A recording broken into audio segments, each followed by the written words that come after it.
Kempegowda international ಏರ್ಪೋರ್ಟ್ನಲ್ಲಿ ಒಂದು ತಿಂಗಳಿಗೂ ಹೆಚ್ಚು 34 ದಿನಗಳಿಂದ ಪ್ರಜ್ವಲ್ ರೇವಣ್ಣ ಅವರಿಗಾಗಿ ಕಾಯ್ತಾ ಇದ್ದಿದ್ದು 34 ದಿನಗಳ ಬಳಿಕ ಬೆಂಗಳೂರಿಗೆ ಪ್ರಜ್ವಲ್ ರೇವಣ್ಣ ರಿಟರ್ನ್ ಆಗಿದ್ದಾರೆ. ಲೈವ್ ದೃಶ್ಯಗಳನ್ನ ಗಮನಿಸ್ತಾ ಇದ್ದೀರಿ. ಲುಫ್ತಾನ್ಸಾ ಏರ್ಲೈನ್ಸ್ ಬೆಂಗಳೂರಿನ ಕೆಂಪೇಗೌಡ ಇಂಟರ್ನ್ಯಾಷನಲ್ ಏರ್ಪೋರ್ಟ್ ನಲ್ಲಿ ಲ್ಯಾಂಡ್ ಆಗಿದೆ. ಈಗ ಅಸಲಿ ಆಟ, ಈಗ ಅಸಲಿ ಕಾನೂನಾತ್ಮಕ ಪ್ರಕ್ರಿಯೆ ಆರಂಭ ಆಗುತ್ತೆ. ಇದುವರೆಗೂ ಕೂಡ ಪ್ರಕರಣ ಸಾಕಷ್ಟು ಗಂಭೀರತೆಯನ್ನ ಪಡ್ಕೊಂಡಿದ್ರು. ಪ್ರಕರಣದ ಪ್ರಮುಖ ಆರೋಪಿ ಪ್ರಜ್ವಲ್ ರೇವಣ್ಣ ಈ ದೇಶದಲ್ಲೇ ಇರಲಿಲ್ಲ, ಎಲ್ಲೋ ವಿದೇಶದಲ್ಲಿ ಹೋಗಿ ಕೂತ್ಕೊಂಡ್ಬಿಟ್ಟಿದ್ರು. ಅವರನ್ನ ಕರ್ಕೊಂಡು ಬರೋಕೆ ಸಾಕಷ್ಟು ಪ್ರಯತ್ನಗಳಾಗಿದ್ದನ್ನ ಕೂಡ ರಾಜ್ಯದ ಜನ ಗಮನಿಸಿದ್ದಾರೆ. Blue corner notice, lookout notice, ಅದಾದಂತಹ ನಂತರದಲ್ಲಿ ರಾಜತಾಂತ್ರಿಕ ಪಾಸ್ಪೋರ್ಟ್ ಅನ್ನ ರದ್ದು ಮಾಡೋದಕ್ಕೆ ಇದ್ದಂತಹ ಪ್ರಕ್ರಿಯೆ, ಆ ಪ್ರಕ್ರಿಯೆ ಕೂಡ ಆರಂಭ ಆಗಿತ್ತು. ಬಟ್ ಇದೆಲ್ಲದರ ಮಧ್ಯೆ ಪ್ರಜ್ವಲ್ ರೇವಣ್ಣ ಅವರಾಗಿಯೇ ವಾಪಸ್ಸಾಗಿದ್ದಾರೆ ಭಾರತಕ್ಕೆ. ಕೆಂಪೇಗೌಡ ಇಂಟರ್ನ್ಯಾಷನಲ್ ಏರ್ಪೋರ್ಟ್ಗೆ ಈಗಾಗಲೇ ಲುಫ್ತಾನ್ಸಾ ಏರ್ಲೈನ್ಸ್ ಬಂದು ಲ್ಯಾಂಡ್ ಆಗಿದೆ. ಅದರ ಎಕ್ಸ್ಕ್ಲೂಸಿವ್ ದೃಶ್ಯಗಳನ್ನ ನ್ಯೂಸ್ ಫಸ್ಟ್ ನಲ್ಲಿ ನೀವು ಗಮನಿಸಿದ್ರಿ. ಜರ್ಮನಿಯ ಮ್ಯೂನಿಚ್ನಿಂದ ವಿಮಾನ ಹೊರಟಿದ್ದು 4 ಗಂಟೆ 5 ನಿಮಿಷಕ್ಕೆ ಸರಿಯಾಗಿ ಅಲ್ಲಿಂದ ಹೊರಟಿದ್ದು, ಬಂದು ರೀಚ್ ಆಗಿದ್ದು ಸರಿಸುಮಾರು 12 ಗಂಟೆ 46 ನಿಮಿಷಕ್ಕೆ, ಅಂದ್ರೆ 12ವರೆಗೇನೆ ಆಗಮಿಸಿತ್ತು. ಬಟ್ ಏರ್ ಟ್ರಾಫಿಕ್ ಇದ್ದಂತಹ ಕಾರಣಕ್ಕಾಗಿ ಕ್ಲಿಯರೆನ್ಸ್ ಸಿಗಲಿಲ್ಲ. ಕ್ಲಿಯರೆನ್ಸ್ ಸಿಕ್ಕಂತ ನಂತರದಲ್ಲಿ ವಿಮಾನ ಲ್ಯಾಂಡ್ ಆಗಿದೆ. ನ್ಯೂಸ್ ಫಸ್ಟ್ ನಲ್ಲಿ ನೀವು ಗಮನಿಸ್ತಾ ಇರುವಂತಹ ಎಕ್ಸ್ಕ್ಲೂಸಿವ್ ದೃಶ್ಯ ಇದು. ಬರೋಬ್ಬರಿ 34 ದಿನಗಳ ಬಳಿಕ ಪ್ರಜ್ವಲ್ ರೇವಣ್ಣ ತಾಯ್ನಾಡಿಗೆ ವಾಪಸ್ಸಾಗಿದ್ದಾರೆ. ಅದು ಯಾಕೆ? 3 ಅತ್ಯಾಚಾರ ಪ್ರಕರಣಗಳಿಗೆ ಸಂಬಂಧಪಟ್ಟ ಹಾಗೆ ತನಿಖೆಯನ್ನ ಎದುರಿಸೋದಕ್ಕೆ. ತನಿಖೆಗೆ ನಾನು ಸಹಕರಿಸ್ತೀನಿ, ನನ್ನ ವಿರುದ್ಧದ ಆರೋಪಗಳೆಲ್ಲವೂ ಕೂಡ ಸುಳ್ಳು, ಇದು ರಾಜಕೀಯ ಪಿತೂರಿ ಅನ್ನುವಂತಹ ಒಂದು ಸ್ಟೇಟ್ಮೆಂಟ್ ನ, ತಮ್ಮ ನಿಲುವೇನು ಪ್ರಕರಣಕ್ಕೆ ಸಂಬಂಧಪಟ್ಟ ಹಾಗೆ ಅನ್ನುವಂಥದ್ದನ್ನ ತಾವು ರಿಲೀಸ್ ಮಾಡಿದಂತಹ ವಿಡಿಯೋದಲ್ಲೇ ಬಹಳ ಕ್ಲಿಯರ್ ಆಗಿ ಹೇಳಿದ್ರು ಪ್ರಜ್ವಲ್ ರೇವಣ್ಣ. ಹಾಗಾಗಿ ಮುಂದಿನ ಅವರ ಕಾನೂನಾತ್ಮಕ ಹೋರಾಟ ಪ್ರಕರಣಕ್ಕೆ ಸಂಬಂಧಪಟ್ಟ ಹಾಗೆ ಯಾವ ರೀತಿಯಾಗಿ ಇರುತ್ತೆ ಅನ್ನೋದಕ್ಕೆ ಸಂಬಂಧಿಸಿದಂತೆ ಒಂದು ಟ್ರೈಲರ್ನ ಆ ವಿಡಿಯೋದಲ್ಲೇ ಬಿಟ್ಟಿದ್ರು ಪ್ರಜ್ವಲ್ ರೇವಣ್ಣ. ಆದ್ರೆ ಈಗ ಅಸಲಿ ತನಿಖೆ ಆರಂಭ ಆಗುತ್ತೆ. 3 ಪ್ರಕರಣಗಳಿಗೆ ಸಂಬಂಧಪಟ್ಟ ಹಾಗೆ ಪ್ರಜ್ವಲ್ ರೇವಣ್ಣ ಅವರನ್ನ ವಿಚಾರಣೆಗೆ ಒಳಪಡಿಸುವಂತಹ ಕೆಲಸವನ್ನ SIT ಅಧಿಕಾರಿಗಳು ಮಾಡ್ತಾರೆ. ಈಗ ಏರ್ಪೋರ್ಟ್ಗೆ ಬಂದು ಲ್ಯಾಂಡ್ ಆಗಿದೆ ಲುಫ್ತಾನ್ಸಾ ಏರ್ಲೈನ್ಸ್. ಇದಾದಂತಹ ನಂತರದಲ್ಲಿ ಈ ಕ್ಷಣಕ್ಕೆ ಕರ್ಕೊಂಡು ಬರ್ತಾರ ಹೊರಗಡೆ? ಖಂಡಿತವಾಗಿಯೂ ಇಲ್ಲ. ಕೆಂಪೇಗೌಡ ಇಂಟರ್ನ್ಯಾಷನಲ್ ಏರ್ಪೋರ್ಟ್ ನ ಇಮಿಗ್ರೇಷನ್ ಸೆಕ್ಷನ್ಗೆ ಹೋಗಬೇಕು ಪ್ರಜ್ವಲ್ ರೇವಣ್ಣ. ಅಲ್ಲಿ ಇಮಿಗ್ರೇಷನ್ ಅಧಿಕಾರಿಗಳು ಒಂದಿಷ್ಟು ಪ್ರೋಸೆಸ್ ನ ಮಾಡಬೇಕು. ಆಲ್ರೆಡಿ ಆ ಇಮಿಗ್ರೇಷನ್ ಸೆಂಟರ್ ನಲ್ಲಿ SIT ಅಧಿಕಾರಿಗಳು ಇದ್ದಾರೆ ಎನ್ನುವಂತಹ ಮಾಹಿತಿ. ಆ SIT ಅಧಿಕಾರಿಗಳ ಸಮ್ಮುಖದಲ್ಲೇ ಕಂಪ್ಲೀಟ್ ಪ್ರೋಸೆಸ್ ಆದಂತಹ ನಂತರದಲ್ಲಿ ಅವರನ್ನ ಆ ಲುಕ್ಔಟ್ ನೋಟಿಸ್ ಏನಿದೆ ಅದನ್ನ ವೆರಿಫೈ ಮಾಡೋದು. ರೈಟ್, ದೃಶ್ಯದಲ್ಲಿ ಗಮನಿಸ್ತಾ ಇದ್ದೀರಿ ಲುಫ್ತಾನ್ಸಾ ಏರ್ಲೈನ್ಸ್ ಲೈವ್ ದೃಶ್ಯ ನ್ಯೂಸ್ ಫಸ್ಟ್ ಸ್ಕ್ರೀನ್ ನಲ್ಲಿ ಬಹಳ ಕ್ಲಿಯರ್ ಕಟ್ ಆಗಿ ನಿಮಗೆ ಕಾಣಿಸ್ತಾ ಇದೆ. ದೃಶ್ಯದಲ್ಲಿ ಲುಫ್ತಾನ್ಸಾ ಅನ್ನುವಂತ ಹೆಸರು, ಪ್ರಜ್ವಲ್ ರೇವಣ್ಣ ಅವರು ಬಂದಿರುವಂತಹ ವಿಮಾನ, ಅದರ ಲ್ಯಾಂಡಿಂಗ್ ನ ಲೈವ್ ದೃಶ್ಯ ನ್ಯೂಸ್ ಫಸ್ಟ್ ಸ್ಕ್ರೀನ್ ನಲ್ಲಿ.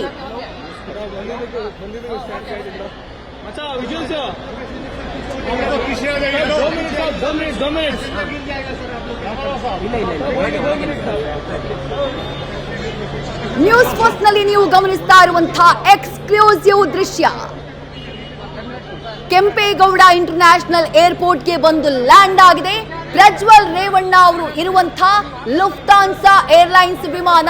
ಆ ವಿಮಾನದ ಮೇಲ್ಭಾಗದಲ್ಲಿ ಬಹಳ ಕ್ಲಿಯರ್ ಆಗಿ ಅಕ್ಷರಗಳಲ್ಲಿ ಕಾಣಿಸ್ತಾ ಇದೆ ಲುಫ್ತಾನ್ಸಾ ಅನ್ನುವಂತಹ ಹೆಸರು. ಸಂಜೆ 4 ಗಂಟೆ 5 ನಿಮಿಷಕ್ಕೆ ಸರಿಯಾಗಿ ಇದೇ ವಿಮಾನವನ್ನ ಏರಿದ್ದು ಪ್ರಜ್ವಲ್ ರೇವಣ್ಣ.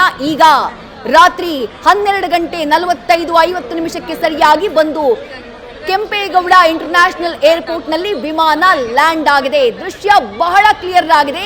ನಿಮ್ಮ ನ್ಯೂಸ್ ಫಸ್ಟ್ ವಾಹಿನಿಯಲ್ಲಿ ಮಾತ್ರ, ನಿಮ್ಮ ನ್ಯೂಸ್ ಫಸ್ಟ್ ವಾಹಿನಿಯ ಸ್ಕ್ರೀನ್ ನಲ್ಲಿ ಮಾತ್ರ ಲುಫ್ತಾನ್ಸಾ ಏರ್ಲೈನ್ಸ್ ಬಂದು ಲ್ಯಾಂಡ್ ಆದಂತಹ ದೃಶ್ಯವನ್ನ ನಾವು ನಿಮ್ಮ ಮುಂದಿಡುವಂತಹ ಕೆಲಸವನ್ನ ಮಾಡ್ತಾ ಇದ್ದೀವಿ. ನಮ್ಮ 4 ಪ್ರತಿನಿಧಿಗಳು ಬೆಂಗಳೂರಿನ ಕೆಂಪೇಗೌಡ ಇಂಟರ್ನ್ಯಾಷನಲ್ ಏರ್ಪೋರ್ಟ್ ನ ಹಲವು ಭಾಗದಲ್ಲಿ ಯಾವ ರೀತಿ ಪ್ರಜ್ವಲ್ ರೇವಣ್ಣ ಅವರನ್ನ ಕರ್ಕೊಂಡು ಬರಲಾಗುತ್ತೆ, ಅವರ ಇಮಿಗ್ರೇಷನ್ ಪ್ರಕ್ರಿಯೆ, ಅವರನ್ನ ವಶಕ್ಕೆ ಪಡೆಯುವಂತಹ ಪ್ರಕ್ರಿಯೆ ಯಾವ ರೀತಿ ಆಗುತ್ತೆ, ಇದೆಲ್ಲದರ ಬಗ್ಗೆ ಕ್ಷಣ ಕ್ಷಣದ ಮಾಹಿತಿಯನ್ನ ನೀಡುವಂತಹ ಕೆಲಸವನ್ನ ಮಾಡ್ತಿದ್ದಾರೆ ನಮ್ಮ ಪ್ರತಿನಿಧಿ ಸುರೇಶ್, ಸಂದೇಶ್, ಶಿವಕುಮಾರ್ ಹಾಗೆ ಚಂದ್ರಶೇಖರ್. ಕೆಂಪೇಗೌಡ ಇಂಟರ್ನ್ಯಾಷನಲ್ ಏರ್ಪೋರ್ಟ್ನ 4 ಭಾಗದಲ್ಲಿ ಸದ್ಯ ಅಲ್ಲಿಂದ ನಮಗೆ ಮಾಹಿತಿಯನ್ನ, ದೃಶ್ಯಗಳನ್ನ, ಲೈವ್ ದೃಶ್ಯಗಳನ್ನ, ಅಪ್ಡೇಟ್ಸ್ನ ಕೊಡುವಂತಹ ಕೆಲಸವನ್ನ ಮಾಡ್ತಿದ್ದಾರೆ. ಗಮನಿಸ್ತಾ ಇದ್ದೀರಿ, ಲುಫ್ತಾನ್ಸಾ ಏರ್ಲೈನ್ಸ್ ಬಂದು ಲ್ಯಾಂಡ್ ಆದಂತಹ ದೃಶ್ಯ ಬಹಳ ಕ್ಲಿಯರ್ ಕಟ್ ಆಗಿ ದೃಶ್ಯಗಳಲ್ಲಿ ಕಾಣಿಸ್ತಾ ಇದೆ. ಜರ್ಮನಿಯ ಮ್ಯೂನಿಚ್ ನಿಂದ ಹೊರಟಂತಹ ವಿಮಾನ ಎಲ್ಲ ಟ್ರಾಫಿಕ್ ಕ್ಲಿಯರೆನ್ಸ್ ಅನ್ನ, ಏರ್ ಟ್ರಾಫಿಕ್ ಕ್ಲಿಯರೆನ್ಸ್ ಅನ್ನ ಪಡ್ಕೊಂಡಂತಹ ನಂತರದಲ್ಲಿ ಈಗ ಬಂದು ಲ್ಯಾಂಡ್ ಆಗಿದೆ.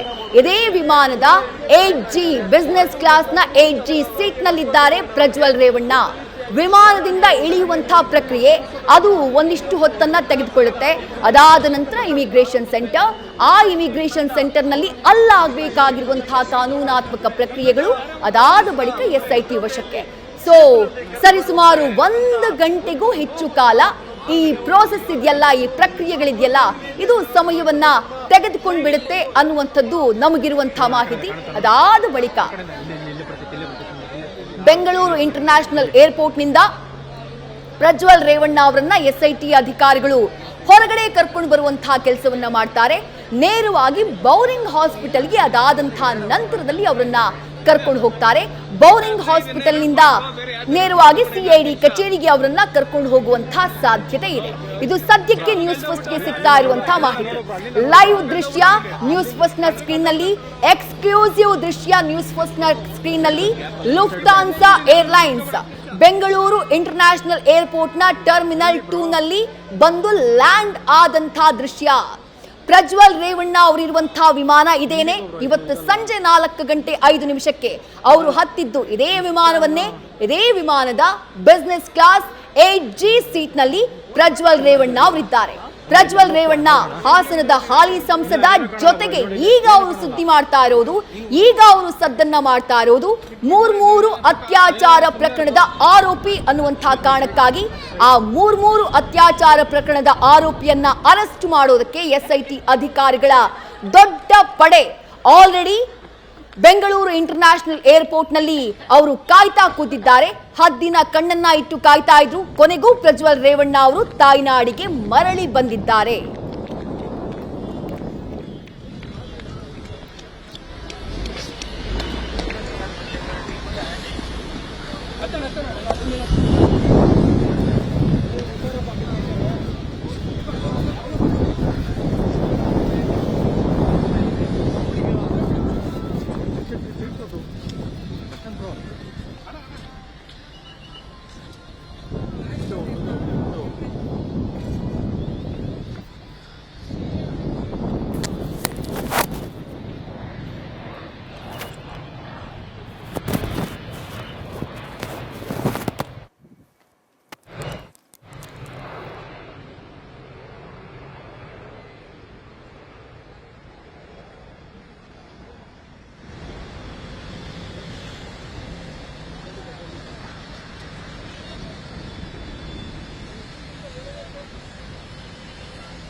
ಫಸ್ಟ್ ವಿಜುವಲ್ ನ್ಯೂಸ್ ಫಸ್ಟ್ ನ ಸ್ಕ್ರೀನ್ ನಲ್ಲಿ, ಲೈವ್ ದೃಶ್ಯ ನ್ಯೂಸ್ ಫಸ್ಟ್ ನ ಸ್ಕ್ರೀನ್ ನಲ್ಲಿ ನೀವು ಗಮನಿಸ್ತಾ ಇದ್ದೀರಿ.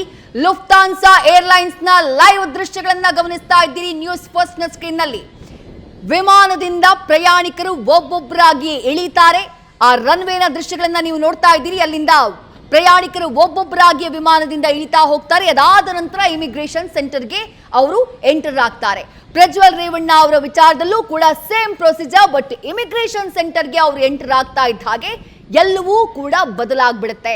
ಅಲ್ಲಿ ಅವರನ್ನ ವಶಕ್ಕೆ ಪಡೆಯುವಂತಹ ಪ್ರಕ್ರಿಯೆ, ಅವರನ್ನ ಪರಿಶೀಲನೆ ಮಾಡುವಂತಹ ಪ್ರಕ್ರಿಯೆ ಎಲ್ಲವೂ ಕೂಡ ಶುರುವಾಗ್ಬಿಡುತ್ತೆ. ಲುಫ್ತಾನ್ಸಾ ಏರ್ಲೈನ್ಸ್ ನ ಲೈವ್ ದೃಶ್ಯ, ಕೆಂಪೇಗೌಡ ಇಂಟರ್ನ್ಯಾಷನಲ್ ಏರ್ಪೋರ್ಟ್ ನಲ್ಲಿ ವಿಮಾನ ಲ್ಯಾಂಡ್ ಆಗಿರುವಂತಹ ದೃಶ್ಯವನ್ನ ನೀವು ನೋಡ್ತಾ ಇದ್ದೀರಿ. ಮತ್ತಷ್ಟು ಡೀಟೇಲ್ಸ್ ನಮ್ಮ ಪ್ರತಿನಿಧಿ ಶಿವಕುಮಾರ್ ನೀಡ್ತಾ ಹೋಗ್ತಾರೆ. ಶಿವಕುಮಾರ್, ಲೈವ್ ದೃಶ್ಯ ನ್ಯೂಸ್ ಫಸ್ಟ್ ವಾಹಿನಿಯಲ್ಲಿ ಎಕ್ಸ್ಕ್ಲೂಸಿವ್ ಆಗಿ ಲುಫ್ತಾನ್ಸಾ ಏರ್ಲೈನ್ಸ್ ಬಂದು ಲ್ಯಾಂಡ್ ಆದಂತಹ ವಿಜುವಲ್ಸ್ ನ ಕೂಡ ತೋರಿಸಿದ್ವಿ. ಲುಫ್ತಾನ್ಸಾ ಏರ್ಲೈನ್ಸ್ ಸದ್ಯ ರನ್ವೇನಲ್ಲಿ ಲ್ಯಾಂಡ್ ಆಗಿ ಪ್ರಯಾಣಿಕರು ಒಬ್ಬೊಬ್ಬರಾಗಿ ಇಳಿತಾ ಇರುವಂತಹ ಲೈವ್ ದೃಶ್ಯಗಳನ್ನ ನಮ್ಮ ವೀಕ್ಷಕರಿಗೆ ನಾವು ತೋರಿಸ್ತಾ ಇದ್ದೀವಿ. ಪ್ರಜ್ವಲ್ ರೇವಣ್ಣ ಅವರು ಕಡೆಗೂ ರಾಜ್ಯಕ್ಕೆ ಬಂದಿಳಿದಿದ್ದಾರೆ. ಈಗೇನು ಅಪ್ಡೇಟ್ಸ್ ತಮಗೆ ಲಭ್ಯವಾಗ್ತಾ ಇದೆಯಲ್ಲಿ ಶಿವಕುಮಾರ್? ವಿದೇಶಿ 12:49 ಸರಿಯಾದ ಸಮಯಕ್ಕೆ ಕರೆಕ್ಟ್ ಆಗಿ ಪ್ರಜ್ವಲ್ ರೇವಣ್ಣ ಅವರು ಜರ್ಮನಿಯಿಂದ ಹೊರಟಂತ ಲುಫ್ತಾನ್ಸಾ ಏರ್ಲೈನ್ಸ್ ಬೆಂಗಳೂರಿನ ಕೆಂಪೇಗೌಡ ವಿಮಾನ ನಿಲ್ದಾಣದಲ್ಲಿ ಲ್ಯಾಂಡ್ ಆಗಿದೆ. ಸದ್ಯಕ್ಕೆ ಇಮಿಗ್ರೇಷನ್ ಅಧಿಕಾರಿಗಳು ಬಂದಂತ ಪ್ರಯಾಣಿಕರ ಇಮಿಗ್ರೇಷನ್ ಮಾಡುವಂತ ಕೆಲಸವನ್ನ ಮಾಡ್ತಿದ್ದಾರೆ. ಸುಮಾರು ಪ್ರಜ್ವಲ್ ರೇವಣ್ಣ ಅವರು ಕೂಡ ಕೆಲವೇ ಕ್ಷಣಗಳಲ್ಲಿ ಸದ್ಯ ಲುಫ್ತಾನ್ಸಾ ಏರ್ಲೈನ್ಸ್ ಇಮಿಗ್ರೇಷನ್ ಕಚೇರಿ ಬಳಿ ಬರುವಂತದ್ದು. ಸದ್ಯ ಲೈವ್ ವಿಜುವಲ್ಸ್ ಏನ್ ನೋಡ್ತಾ ಇದೀವಿ, ಈ ವಿಜುವಲ್ಸ್ ಸದ್ಯ ಇಮಿಗ್ರೇಷನ್ ಸೆಂಟರ್ ನ ಬಳಿ ಬರುವಂತ ರನ್ವೇ ಬಳಿ ಇರುವಂತದ್ದು. ರನ್ವೇಯಿಂದ ವಿಮಾನದಿಂದ ಇಳಿದಂತ ಪ್ರಯಾಣಿಕರು ನೇರವಾಗಿ ಇಮಿಗ್ರೇಷನ್ ಕಚೇರಿ ಬಳಿ ಬರುವಂತದ್ದು. ಬಂದಂತ ಎಲ್ಲಾ ಪ್ರಯಾಣಿಕರನ್ನ ಇಮಿಗ್ರೇಷನ್ ಅಧಿಕಾರಿಗಳು ನಾರ್ಮಲ್ ಆಗಿ ತಪಾಸಣೆ ಮಾಡುವಂತ ಕೆಲಸವನ್ನ ಮಾಡ್ತಾರೆ. ಆದ್ರೆ ಪ್ರಜ್ವಲ್ ರೇವಣ್ಣ ವಿರುದ್ಧವಾಗಿ ಲುಕೌಟ್ ಸರ್ಕ್ಯುಲರ್ ಇರೋದ್ರ ಹಿನ್ನೆಲೆಯಲ್ಲಿ ಸದ್ಯ ಇಮಿಗ್ರೇಷನ್ ಅಧಿಕಾರಿಗಳು ಪ್ರಜ್ವಲ್ ರೇವಣ್ಣ ಅವರನ್ನ ಸಿದ್ಧತೆಯನ್ನ ನಡೆಸಿಕೊಂಡಿರುವಂತದ್ದು. ವಶಕ್ಕೆ ಪಡೆದ ಕೂಡಲೇ ಈಗ ಆಲ್ರೆಡಿ ಇಮಿಗ್ರೇಷನ್ ಸೆಂಟರ್ ನ ಬಳಿಯೇ SIT ಅಧಿಕಾರಿಗಳು ಮೊಕ್ಕಾಂ ಹೂಡಿರೋ ಇದರ ಹಿನ್ನೆಲೆಯಲ್ಲಿ SIT ಅಧಿಕಾರಿಗಳಿಗೆ ಪ್ರಜ್ವಲ್ ರೇವಣ್ಣ ಅವರು ಇಮಿಗ್ರೇಷನ್ ಸೆಂಟರ್ ನ ಬಳಿ ಬಂದಂತ ಕೂಡಲೇ ಅವ್ರಿಗೆ SIT ಅಧಿಕಾರಿಗಳಿಗೆ ಮಾಹಿತಿ ಕೊಡುವಂತ ಕೆಲಸವನ್ನ ಇಲ್ಲಿನ ಇಮಿಗ್ರೇಷನ್ ಅಧಿಕಾರಿಗಳು ಮಾಡುವಂತದ್ದು. ಜೊತೆಗೆ ಕೆಲವೇ ಕ್ಷಣಗಳಲ್ಲಿ ಸದ್ಯ SIT ಅಧಿಕಾರಿಗಳು ಪ್ರಜ್ವಲ್ ರೇವಣ್ಣ ಅವರನ್ನ ವಶ ಪಡಿಲಿಕ್ಕೆ ಎಲ್ಲಾ ರೀತಿಯಂತ ಸಿದ್ಧತೆಗಳನ್ನ ಮಾಡ್ಕೊಂಡಿರುವಂತದ್ದು. ಸದ್ಯ ನಾವು ವಿಜುವಲ್ಸ್ ಅಲ್ಲಿ ಗಮನಿಸ್ತಾ ಇದೀವಿ, ಲುಫ್ತಾನ್ಸಾ ಏರ್ಲೈನ್ಸ್ ನಿಂದ ಪ್ರಯಾಣಿಕರು ಇಳಿದು ಇಮಿಗ್ರೇಷನ್ ಸೆಂಟರ್ ನ ಬಳಿ ಹೋಗುವಂತ ದೃಶ್ಯಗಳನ್ನು ಕೂಡ ನಾವು ಗಮನಿಸಬಹುದು. ಪ್ರತಿಯೊಬ್ಬ ಪ್ರಯಾಣಿಕ ಕೂಡ ಬಂದಂತ ಸಂದರ್ಭದಲ್ಲಿ ನ್ಯೂಸ್ ಫಸ್ಟ್ ನಿರ್ಭೀತಿಯಿಂದ ನಿಮ್ಮ ಪರವಾಗಿ.